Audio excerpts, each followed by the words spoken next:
pancarcine. Ama 1980'lerden pencere draşinin 80'li yıllarda hey para kazançkıran mı hebu.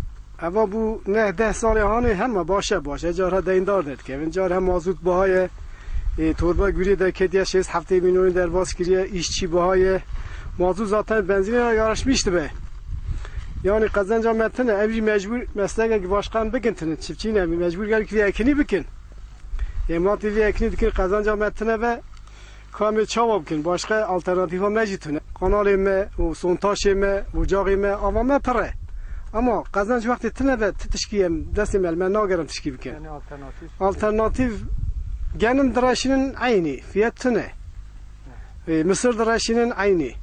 Yani bostan draşinin bostan zeviye de xarad be kes nastin. Fiyatı de zamanı mı her tiş xalas be.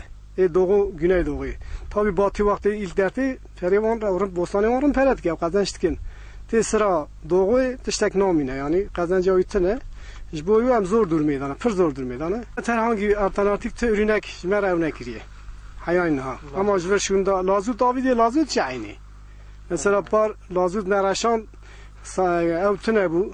Gay giha falan tune bu pari perekir isaqat nekir. Nodi dad beje. Nodi zaten merik hafte panuti de dolmedi çine.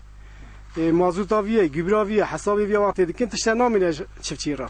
Durma pencar ayniye.